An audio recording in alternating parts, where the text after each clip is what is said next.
I'm pulling on my driveway. We all know what that means. It's time for the drive to work. Okay, so today's podcast was inspired by my blog this weekend. Okay, so today's topic is, when do we break the rules? So it's about talking about why we have rules and when and how we decide to break them. So let me first get into the conversation this weekend on my blog. So there's a character named Jing Yangu, and he is one of our, we made two planeswalkers for a special Chinese SKU. We were trying to, we were making an introductory product for China. Part of it involved creating two planeswalkers. They were in the global series. And then Yangu is actually in War of the Spark. So the reason we bring Yangu up, by the way, in China, the familiar name is the second name, not the first name. So I'm calling him Yangu, Jing Yangu, because that's the familiar name. So Yangu has a dog named Mao, and he travels with Mao. Now you might think that's not such a big deal. It's cool. A boy and his dog traveling the planeswalking around the multiverse together. But it turns out there's a rule that on my blog I've stated multiple times, that we planeswalkers are the only means by which you can travel the planes, although I guess the Eldrazi have a weird exception, and they cannot bring with them any organic material.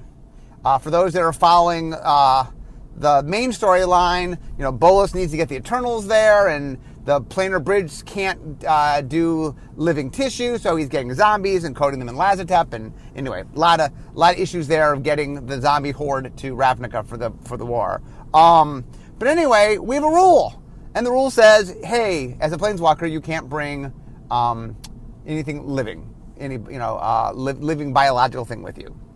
And so people are like, wait a minute. How can he bring his dog? That dog is living. That breaks the rules. And so what I was saying was, it breaks the rules. We did that on purpose. We thought, Magic's a game that breaks its own rules. We thought that would be a cool character, and so we made an exception. And a lot of people were like, wait, whoa. Why is this an exception? And what I found was, it's the same. In general, what often happens is, I spell out rules on my blog. I often will explain rules. These are the rules we follow. And then at some point we do something that doesn't follow those rules. And people are like, wait. You said these are the rules. How are you doing this? So today I'm going to talk a little bit about when and how. We are a game that breaks its own rules. Like, clearly we set up rules and say, this is how it works. Like for example, when you play a creature, you can't attack with it. It's got summoning sickness. You can't attack with it the turn you play it. But if it has haste, yeah, you can. Haste breaks the rules that you can't do that. We are a game that sets up rules and then creates things that break those rules. That is the nature of us. But the reason I want to talk about this today is it goes a little bit deeper than that. It is not, you don't want to be breaking rules for the sake of breaking them. The shock value of breaking the rules is not the reason to break the rules. So what do we look at? How do we care? So the first thing is, let's talk about why we have rules. Why do rules exist in the first place? Why don't we just do whatever we want? Why even have rules? And the answer is that rules do a good job of helping create definition for what you do. If you never had any rules, things would just be all over the place, and there wouldn't be, in general, humans like order and like some sort of, that there's some reason for things. And so a lot of the point of making rules is that we want the game to function, or we want the story to function. So let's talk about planeswalkers. I'm going to talk about this very issue. Okay, why can't planeswalkers bring living things with them? And the answer is, we want planeswalking to be special. That the idea that you can go from one world to another world, we just don't want that being commonplace. And it's interesting. There's a phenomenon that happens in comic books that happen in Magic. And what that is you start your comic book about something unique, something special. For example, Superman was the last living person from the planet of Krypton. The last Kryptonian, right? And then it's like, well, we introduced Supergirl, and she's from Krypton, and the Bottle of Candor, and they're from Krypton, and the criminals in the Phantom Zone, well, they're from, and at some point it's like, oh, it isn't that special anymore. He's not really the last living Kryptonian. He's like, well, yeah, there's like, many thousands of Kryptonians. He's one of them, and that, one of the things they did when they did a revamp, there's a DC, the company that makes Superman, every once in a while will sort of revamp things. And there's a period where they revamped and they said, you know what, that's it. No other Kryptonians. He's the Kryptonian. And they relaxed that a little bit. But, X-Men did something similar. We're like, okay, we have mutants. And like early on, there just was a handful of mutants. And then eventually there was a bunch of mutants. And then there was like a city of mutants. And there was like a country of mutants. And then just at some point there was like 1 million mutants. And like, you're not that special if 1 million people on the earth are this. That doesn't make you feel. And so they did a whole event where they basically took away, they demutified most of the people. They got it down to some small number of people because what made it special was there weren't a lot of them. So early Magic did something similar where it's like, oh, well, we have planeswalkers, they travel the planes. Oh, but also there's planar portals. You can travel a plane through a planar portal. Or there's things like the Weatherlight that can travel. There's just a lot of different, and so all these people that weren't planeswalkers were traveling planes. They're like, oh, we're really kind of missing what makes planeswalkers special. These are like the core identity of our game are these planeswalkers that these people that they're the ones that can walk between worlds. And like when everybody can walk between worlds, that wasn't particularly special. So in the mending, what we did is we said, okay, we're going to shut this down. We're changing sort of the nature of the universe. Now you can only planeswalk if you are a planeswalker. And part of that was saying, okay, well, if a planeswalker just carry other people, then that's just another means to get, that's just another means to say, oh, I'm not a planeswalker, but here's how I planeswalk. So we drew a rule and said, okay, all the portals don't work anymore. The only way to planeswalk is to be a planeswalker, and planeswalkers can't take anybody with them. So the only people who can travel between worlds, the only people are planeswalkers. Okay, so that's the rule, and the reason we made it was we wanted to have something special about our planeswalkers, right? We wanted them to be unique. Okay, so then the question comes up, well, what about this? Why would we break this rule? And so the answer is, we weren't trying to undercut what made planeswalkers special. The point of us breaking this rule, in fact, was making a special planeswalker.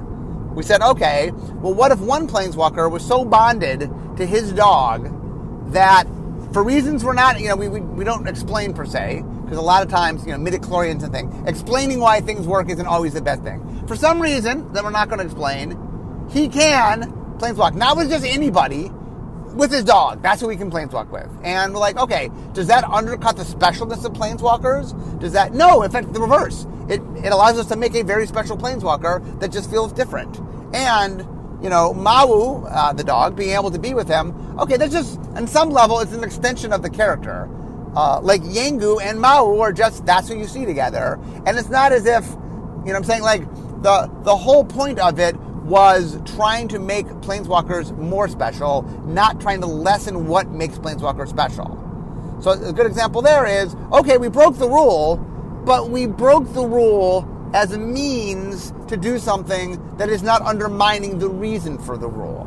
And that's a big thing about rule breaking is you have to understand why are you breaking the rules that you have set up?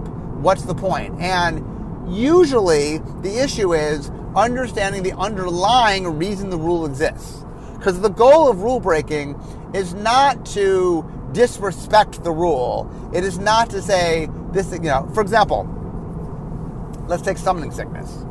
Why is summoning sickness in the game? And the answer is that Richard thought that the game was more robust if you could choose to do things before or after attacking. Now, at the time, we didn't call it this, but there's a main phase, there's a combat phase, there's a second main phase. If creatures could attack when you played them, then you would always play creatures during the first combat phase. And Richard wanted you to have the opportunity to play them after. So he said, okay, well, what if I say that creatures can't attack the turn they're played. They get to be defensive for the first turn. It doesn't sort of force your hand when you play them. You can play them before, play them after. It doesn't matter. You have the option to do what you want. And then, so the idea was, if I really need a creature that I want to be able to attack right away, that could just be a special ability of the creature. I could write that on the creature. So Richard made a choice on sort of, well, for the overall good of what I want the gameplay to be, I'm going to make the default that you can't do this. But with the idea of, hey, there's times you do want to do this, and then, hey, you can do that. Now, haste showed up, the mechanic itself, not the keyword, but the mechanic shows up in alpha. Interestingly, on a black creature that comes from the graveyard. But the idea that, this is something that can attack right away showed up in alpha. But we didn't name it for a while. It was an ability we used a lot, and eventually we gave it a name. I forget when we started picking that up. But at some point we said, okay, we're going to call it haste, and that's the ability. And then once you name an ability, you tend to use it more. It's kind of the nature of keywords.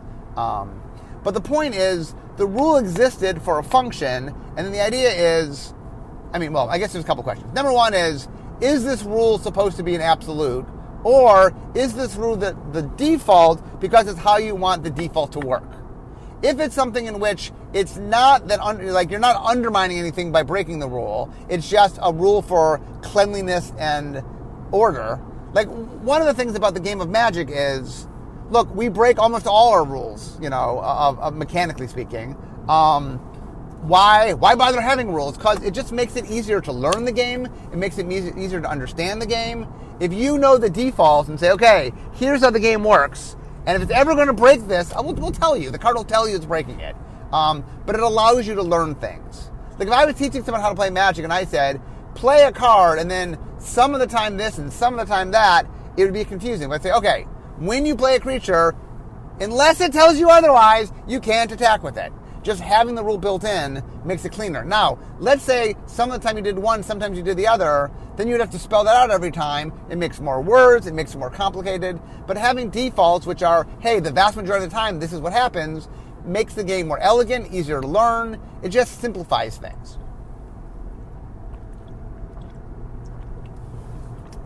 Other rules are made because they're structural foundational rules. For example, the color pie. The reason the color pie exists is we want, in a trading card game, it's important that you divvy up things. Otherwise, the best things would just all go in the same deck. But by having different colors, I can't easily play all the colors. So if I want to play the black card and the blue card, maybe I'm not playing the red card. It's an important part of delineation within the trading card game. And in order to sort of make the colors have identity, they have strengths and weaknesses. They have things they can do, things they sometimes do, things they never do. And so part of understanding the color pie is it's a definitional foundational thing. Okay, there's reasons not to break that rule because, if a color has a weakness, you don't need to make that many cards that undermine the weakness, and it no longer has the weakness. And so, that is a rule that's foundational, that is trying to set something up, and that breaking that rule causes problems. And so the first thing to understand when you're breaking a rule is understanding what kind of rule you have, why the rule's in place, what is it doing for you. And like I said, some rules are more situational to help define things to teach and to make the game easier to understand. Some are foundational, in which they're actually there and they serve a larger purpose, whether or not you explain that to the audience. So in general, when I'm going to break a rule, the first thing I have to look at is, the rule I'm breaking, why does the rule exist? What is it doing? Now, as with the color pie, breaking the rule, it's a spectrum. Sometimes, I call them bends when we're messing with the color pie. And a bend is like, we're messing with this rule, but a little bit. We're understanding what the foundational aspect is, and we're trying not to break the foundational aspect, but we're tweaking it, we're twisting it a little bit.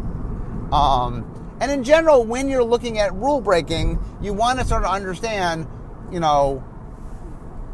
is this, there's two big things. One is it undermining anything? Like, is there some foundational rule that me making this break will allow you to do something you're not supposed to do and then forever change the sort of structure of the game? Or is it, well, we don't normally let you do this, but we think this would be good? And the two big reasons that we'll break things, number one is gameplay / storytelling, which is it allows us to do something that we think enhances what we're doing. Okay, you don't normally get to do thing X, but in this set, we'll let you do it. And all of a sudden, it's like, oh. Like, for example, we have, in Theros, for example, we made enchantment creatures. We don't normally make enchantment creatures. That's not a thing we normally do. But we had a reason for them here. And we go and look, why aren't there enchantment creatures? Why does that rule exist? And the answer was, it was just a clarity rule. At the, when Richard first made the game, there wasn't a lot of clean, there were artifact creatures made a lot more sense flavorfully than enchantment creatures, so we didn't make enchantment creatures. But we were in a place where it did make sense, where we had a reason that answered why are these enchantment creatures, and thematically, mechanically, it mattered. We needed to have enough enchantment creatures to make it work. And so, we needed to have enough enchantments, but enchantment creatures allow you to get to that threshold. So that's an example where we broke a rule, but the rule we broke wasn't set up foundationally, it was more set up structurally to sort of reinforce flavor. Okay, we found a place where that flavor made sense, and it allowed us to break that rule, allowed us to do that. So the other big question, so we always look at gameplay. We're always like, is making this change something that will enhance gameplay? Now, like the Yanguch thing, that enhances gameplay a little bit in that we got to make a legendary creature that's Mao. And we thought that we could make something and that there's some attributes to it so it would enhance the gameplay. But usually when we're trying to break a rule, it's like, okay, well, what happens if we break this rule? Does the game get better or worse when we do it? And usually, if there's a reason to do it, if there's a point to it, if it plays into the gameplay, that's when we're willing to break the rules. We're willing to break the rules because we think it's going to enhance the game. If we think that it's going to undermine something or really, like one of the things, so we made a set called Planar Chaos. And Planar Chaos, so time spiral block was all about time. There was past, present, future. But the present set, which was Planar Chaos, was kind of an alternate future, an alternate present, where it was very what if. And we really sort of messed around with the color pie. And it's a good example where I think we broke something in a way that wasn't good for the game because it just caused confusion. To this day, on my blog, it's become a running joke on my blog, people get confused about the color pie and use cards from Planar Chaos constantly and go, but this card. And like I said, it's happened so much it's become a running joke on my blog because you were picking the one set that the whole point of the set was that it wasn't normal. But the fact that it caused so much confusion says, oh, maybe this rule, breaking this rule, was problematic. Because the point of the rules is to create some fun gameplay, not sort of cause chaos per se. Another thing we look at is the rule break exciting? Are people going to like it? Okay, we don't let people, planeswalkers can't have any organic material with them. They can't travel with living things. Okay, well, what if we said, well, this one can travel with his dog? Would players go, oh, or they go, ooh, his dog? And we thought, you know what, that's kind of cool. It's kind of neat that there's this bond between a boy and his dog, so much so that when he planeswalks, the dog comes with him. That seemed really cool. And we're like, okay, we're breaking a rule, but we think players would like that. We think it's something that it won't undermine the reason for the rule, and it'd be something players would enjoy. There's no reason to break a rule, even if the gameplay is good, if it just fundamentally goes against whether your audience would enjoy that thing. If you break a rule and, okay, I think this is good gameplay, but the audience just it fundamentally flies in the face of what I believe, of how I feel. One of the interesting things on my blog is a lot of times the arguments I will have is people who are arguing more principle than anything. I set a rule, I broke the rule, why am I breaking the rule? But it's funny how many people chimed in and go, let the boy have his dog! Why can't the boy have his dog? A lot of people chimed in and they're like, hey, I don't know why the boy gets his dog, but you know what? I like the boy get his dog. Let the boy planeswalker have his dog. And so it's very interesting in that while all this was going on and people were trying to clarify stuff, there's just this very loud voice of dog lovers, essentially, who are like, this is cool. Can we stop arguing with him? Let him do the cool thing. and that is another big thing is, like, not only is the gameplay good, but the audience reaction is important. And making sure that what you're doing sort of makes sense to the audience and feels right to the audience. And I'll admit, by the way, anytime you do something you don't normally do, somebody's going to go, oh, wait, you don't do that. Oh, there's a rule, you don't do that. And so you are going to upset. There are people who like the rules and really they get a lot of their identity stems from really understanding the rules and being expert on the rules, and really they have a connection with that. And when you break that, there's some people, even if you're breaking for a good reason and the gameplay is good, are still going to be, why'd you break that rule? Like, this is the argument I was having this weekend. It's not that most of them didn't even like the fact that Yangu had his dog. Most of them actually thought it was cool. They're like, why are you breaking your rule? And that was a lot of the interesting discussion is, why? Why are you breaking the rule? And so it forced me to sort of get into well, let's go back and talk about why does this rule exist? And the funny thing is, one of the things I pointed out this weekend that a lot of you don't realize is we don't get to talk a lot about planeswalking in the set because we go to a new world. We're there. The planeswalkers are there. And we stay there for the whole story. We don't really see the planeswalking as a cosmological element. We don't really have to explain too much about it because you don't see that much planeswalking. It's kind of like the story begins, they're there, the story ends, and they're still there, and in between the stories is when they travel between the planes. And so we don't, and on top of that, trading card games are static moments, right? It's kind of like, oh, this action's taking place. So there's not a lot of room on the cards to talk about planeswalking. It's just not something in the nature of what we do. And so one of the issues this weekend I realized was it wasn't so much like I think the perception of some players was, oh, these are hard and fast rules. Where the reality is every planeswalker planeswalks different. Some planeswalkers, it takes a great strain to planeswalk. Some can do it relatively easy. Some can planeswalk once and then planeswalk again pretty quickly. Some takes a while to sort of reboot their energies. Some people can carry a bunch of inorganic stuff with them. Some can only carry a little. Some like Yangu, which is rare, can take a biological thing with them. It depends. And the idea is the planeswalkers by definition are supposed to be a bit different from each other. Everyone does not work the same. But what I realized this weekend was because we don't show that on cards, there's not a lot of cards that represent a planeswalker planeswalking. That's not a thing we tend to show on cards by the nature of how we do sets. So the fact that there's a uniqueness, if you read the stories, it's there, but you really have to have read the stories. It's not touched upon in the card set. It's just the card set is not well suited to be able to do that. And that is an important sort of distinction of understanding why. The other thing about breaking a rule is understanding what your set is doing. And a lot of times when we break a rule, we know that it will draw attention.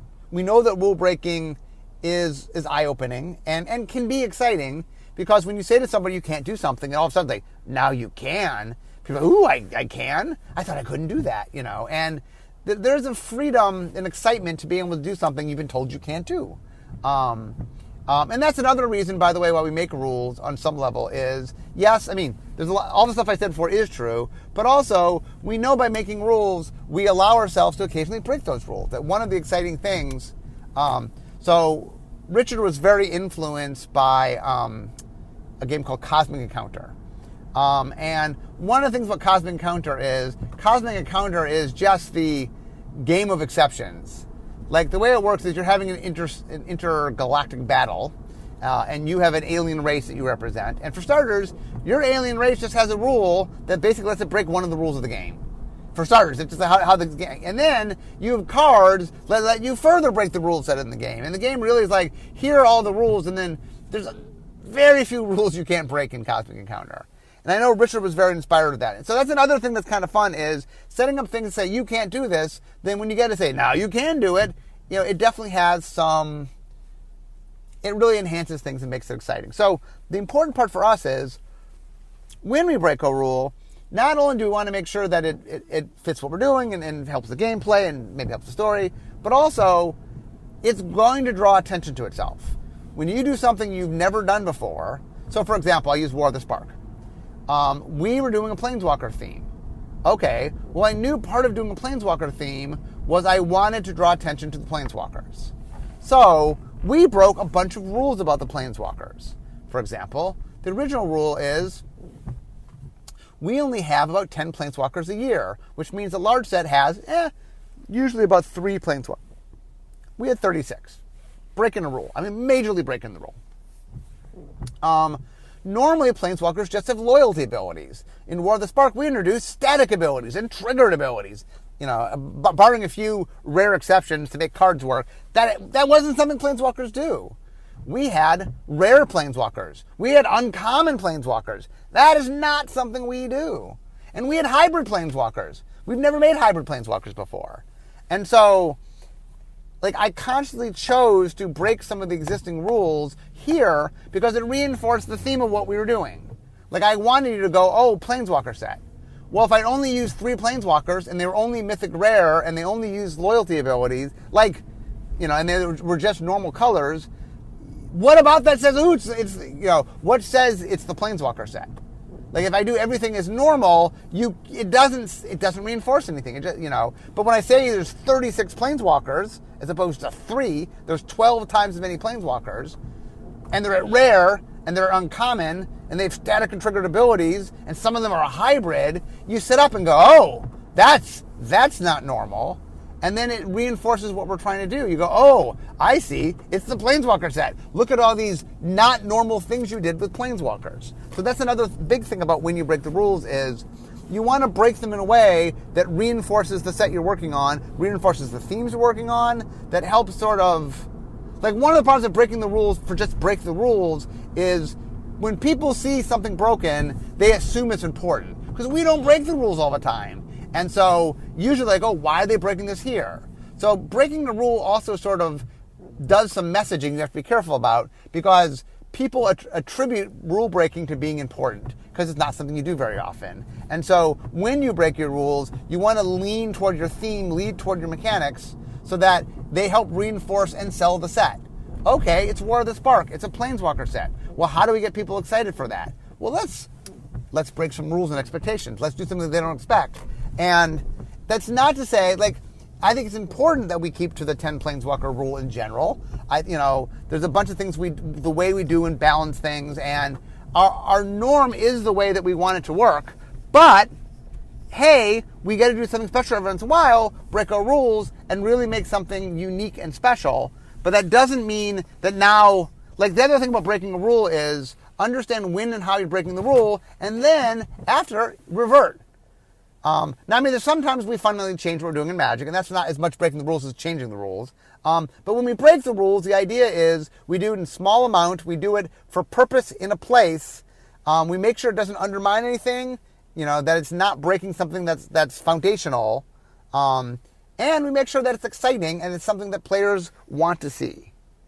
And that's why we break a rule. We break a rule. We don't carelessly break a rule. We very willfully break rules, and we break them for purpose. And so it is not as if we're oh, whatever, we're trying to make sure that we do things where there's a point and a purpose to it. Like I said, sometimes the purpose is shorter term, sometimes it's longer term, but it is something in which we're very careful about it. You never should break a rule just for the sake of breaking it. You should never break it just for shock value. You should break it because it is serving the purpose of what you are doing in a way that aids it and helps direct the audience toward what you're doing. Anyway, I hope that was good. So as a spontaneous topic for my blogs, I would like those. Hope that was entertaining today. A little insight into why we do what we do. But I'm now at work. So we all know what that means. This is the end of my drive to work. So instead of talking magic, it's time for me to be making magic. I'll see you guys next time.